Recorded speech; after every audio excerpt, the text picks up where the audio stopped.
عمران نے خوابگاہ میں داخل ہو کر کلورو فارم والا رومال لڑکی کے نتنوں سے لگایا اور پھر اسے بے ہوش کرنے کے بعد خاموشی سے اٹھا کر کندھے پر ڈال لیا۔ اس کے بعد وہ سکون سے باہر نکل آیا۔ پروگرام کے مطابق ساحل صاحب تھوڑے فاصلے پر ایک جیپ لیے موجود تھے۔ لڑکی کو اس جیپ میں لٹانے میں انہوں نے بھی عمران کی مدد کی اور اس کے بعد پھرتی سے جیپ اسٹارٹ کر کے آگے بڑھا دی۔ کچھ دیر کے بعد وہ اپنی عمارت میں داخل ہو گئے تھے۔ پھر عمران ہی کی مدد سے وہ لڑکی کو لے کر ایک کمرے میں پہنچ گئے اور اسے مسہری پر لٹا دیا۔ پھر انہوں نے مسرور انداز میں عمران کو دیکھتے ہوئے کہا، تمہیں سونے سے تولا جائے تو کم نہیں ہوگا، میں تمہارے لیے بہت کچھ کروں گا۔ ویسے کوئی دقت تو پیش نہیں آئی؟ نہیں، یہ لو تمہارا معاوضہ ہے، پورے 1,00,000 روپے۔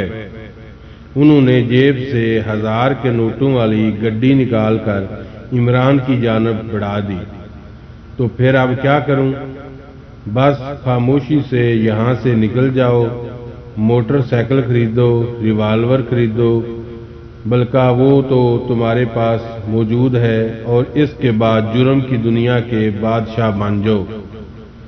لیکن آپ نے تو کہا تھا۔ اوہو، میں نے جو کچھ کہا تھا وہ بالکل درست ہے، میں تم سے رابطہ نہیں توڑوں گا، لیکن جس آدمی کی یہ بیٹی ہے وہ بے حد خطرناک ہے۔ بہت جلد ہی میں تم سے دوسری ملاقات کروں گا، مجھے اپنا پتہ دے جاؤ۔ اور جرائم کی تعلیم و تربیت کا کیا ہوگا؟ میں نے کہا نا، اس کے لیے میں تم سے باقاعدہ دوبارہ رابطہ قائم کروں گا۔ ٹھیک ہے چچا میاں، میں آپ کا انتظار کروں گا، عمران نے کہا، اور اس کے بعد وہ باہر نکل آیا۔ لیکن کوٹھی سے باہر بھلا کیسے جا سکتا تھا؟ ظاہر ہے اغوا شدہ لڑکی کو تنہا تو نہیں چھوڑا جا سکتا۔ ویسے فتح محمد سہیل کے بارے میں اس کے خیالات کچھ عجیب سے تھے۔ خاصا گھریلو آدمی تھا، بظاہر بری شخصیت بھی نہیں معلوم ہوتی تھی، لیکن لڑکی کے اغوا کی آڑ میں کیا ہے؟ بہرحال وہ اپنے طور پر ہی اس سلسلے میں تمام کارروائی کرنے کے بعد ہی دم لے سکتا تھا۔ چنانچہ کچھ دیر کے بعد واپس فتح محمد کے کمرے کے پاس پہنچ گیا۔ فتح محمد ایک کرسی پر بیٹھا لڑکی کو غور سے دیکھ رہا تھا، اور اس کے بعد وہ اپنی جگہ سے اٹھا اور کمرے سے باہر نکل آیا۔ عمران وہیں انتظار کرتا رہا تھا، لڑکی بے سود پڑی ہوئی تھی۔ اس کے بعد فتح محمد کمرے میں داخل ہوا اور ایک شاندار کیمرے کے ساتھ اندر داخل ہوا تھا۔ کیمرہ سٹینڈ پر فٹ کرنے کے بعد اس نے اسے آٹومیٹک پر سیٹ کیا، اور اس کے بعد جو منظر عمران نے دیکھا، اسے دیکھ کر اس کے دل میں بوڑھے کے لیے سخت نفرت پیدا ہو گئی۔ بوڑھے نے لڑکی کی کچھ قابل اعتراض تصویریں بنائی تھیں، اور عمران یہ سوچ رہا تھا کہ یہ بوڑھا در حقیقت مجرم ہے، حالانکہ اس نے اپنے مجرم ہونے کا اعتراف بھی کیا تھا، لیکن عمران اسے شیخی خوری ہی سمجھا تھا۔ مگر اب بوڑھے کی اس حرکت سے اس کے ذہن میں نفرت بھرا ایک خیال پیدا ہو گیا تھا، اور پھر اس نے ایک فیصلہ بھی کر لیا تھا۔ دنیا کے کئی ملکوں نے اس جنوبی سائنسدان کے فرار کی سرخیاں لگائی تھیں، اور ان پر تبصرہ نگاروں نے تبصرہ آرائیاں کی تھیں، جن کا لب لباب یہ تھا کہ پیٹروگن جیسا خطرناک سائنسدان عالم اسلام کے لیے بڑی مشکل کا باعث بن سکتا ہے۔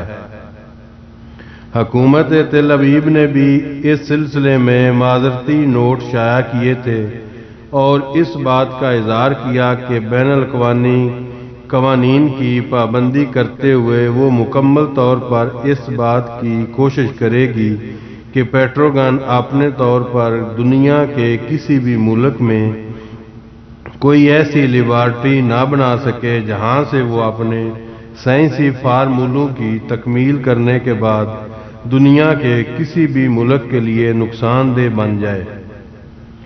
یہ بات سب بھی جانتے تھے کہ پیٹروگن کا نقطہ نظر صرف اسلامی ممالک کو نقصان عظیم پہنچانا تھا، اور یہ بات بھی تقریباً سبھی کے علم میں آ چکی تھی کہ اس سلسلے میں ایک مذہبی جنونی جو کچھ بھی کرے گا اپنے طور پر ہی کرے گا، اور اس کے لیے کوئی بھی ملک ذمہ داری قبول کرنے کو تیار نہیں ہوگا۔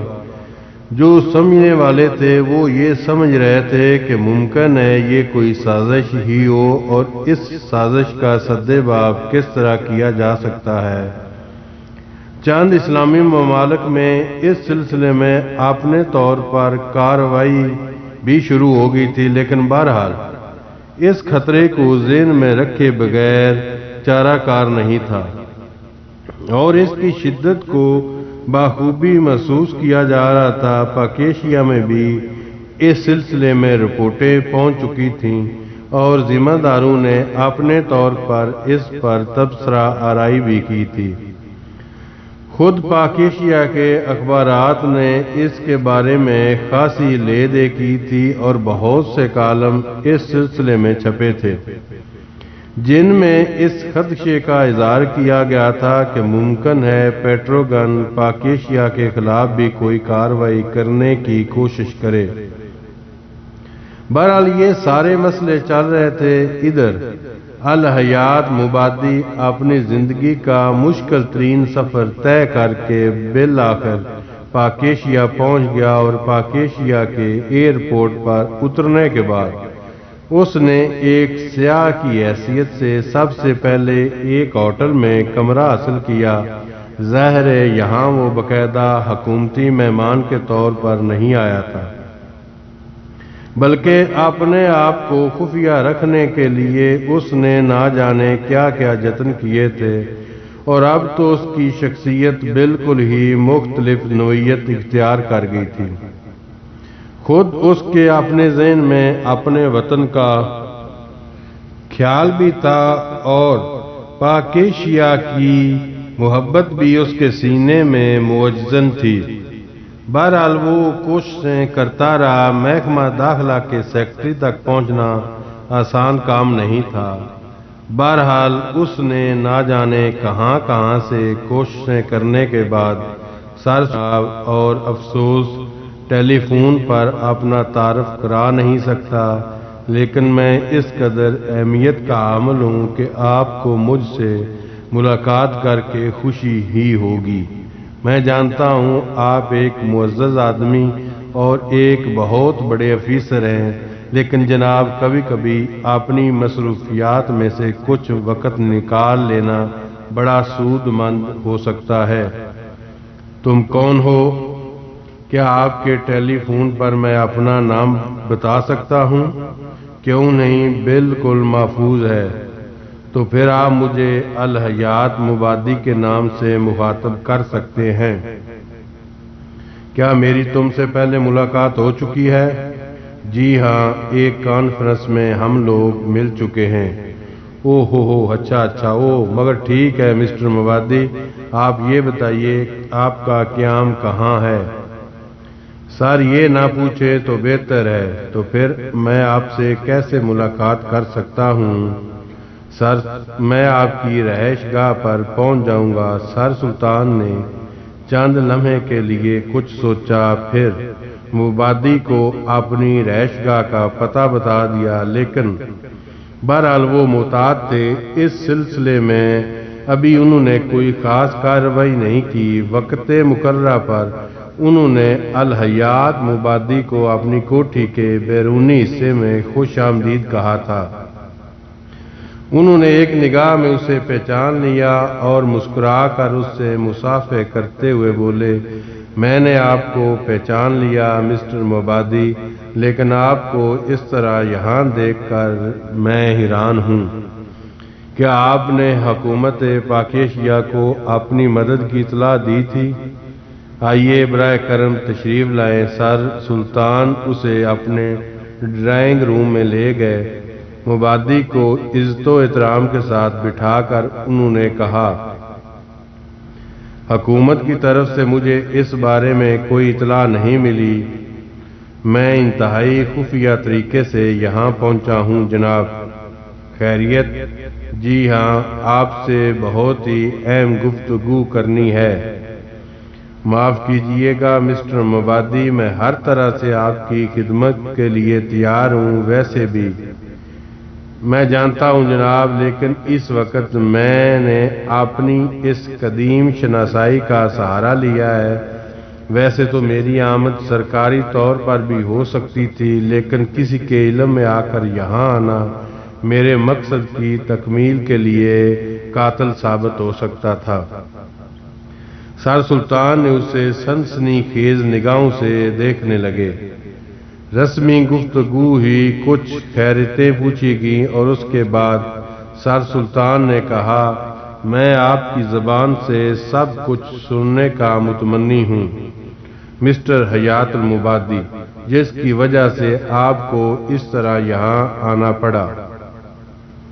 بہت ہی سنسنی خیز اطلاعات ہیں جناب۔ آپ یہ فرمائیے کہ پچھلے دنوں آپ نے اخبارات کے ذریعے اور مختلف طریقوں سے پیٹروگن نامی ایک ایٹامک سائنسدان کے فرار کا واقعہ سنا ہے؟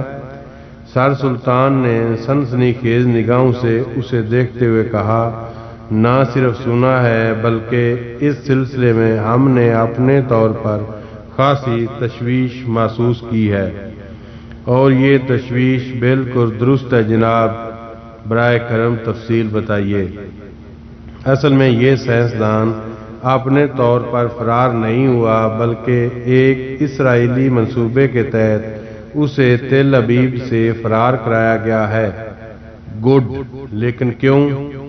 اس لیے کہ یہ اپنے طور پر اپنے جنون کی تسکین کر سکے، لیکن جو کچھ بھی وہ ہو حکومت اسرائیل کے لیے ہو۔ آپ یقین کیجئے یہی سب کچھ سوچا گیا ہے۔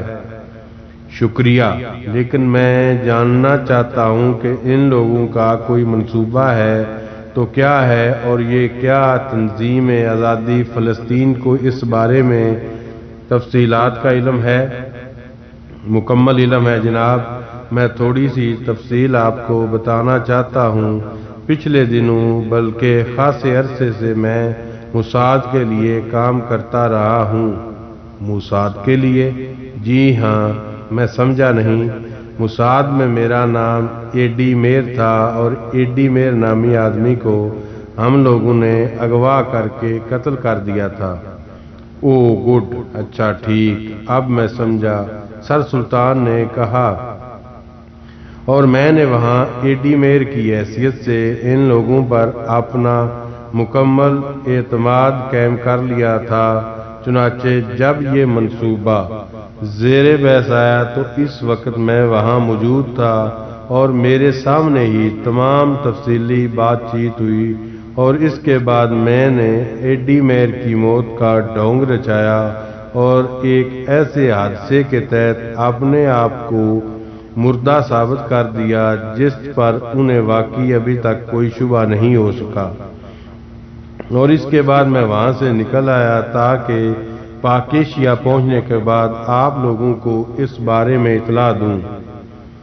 کس قدر زحمت کی آپ نے مسٹر الحیات مبادی، لیکن بہرحال میں آپ کی اس کاوش کو دل کی قدر سے دیکھتا ہوں، اور مجھے یقین ہے کہ آپ حکومت پاک ایشیا بھی آپ سے ملاقات کرنے کا مقصد یہ ہے محترم سر سلطان صاحب کہ ابھی یہ بات منظر عام پر نہیں آنی چاہیے، اور دنیا جس دھوکے کا شکار ہے اسی دھوکے کا شکار رہے۔ ٹھیک ہے، میں آپ سے مکمل تعاون کروں گا، لیکن اس کے ساتھ ساتھ ہی میں یہ بھی چاہتا ہوں پاک ایشیا کی انتظامیہ اور وہ تمام ذہین اشخاص جو پاک ایشیا کے لیے کام کر کے پاک ایشیا کا نام ساری دنیا میں روشن کر چکے ہیں اور عالم اسلام کو اس پر فخر کرنے کا موقع دے چکے ہیں، اس سلسلے میں مصروف ہو جائیں۔ میری جو معلومات ہیں وہ یہ ہے کہ پیٹرو گن وہاں سے سیدھا ہینی گانگ پہنچایا گیا ہے اور ہینی گانگ کے کسی مخصوص حصے میں اس کے لیے تجربہ گاہ بنا دی گئی ہے تاکہ وہاں وہ ایٹمی تجربات خفیہ طریقے سے کر سکے۔ کیا حکومت ہینی گانگ اس کی مدد کرے گی؟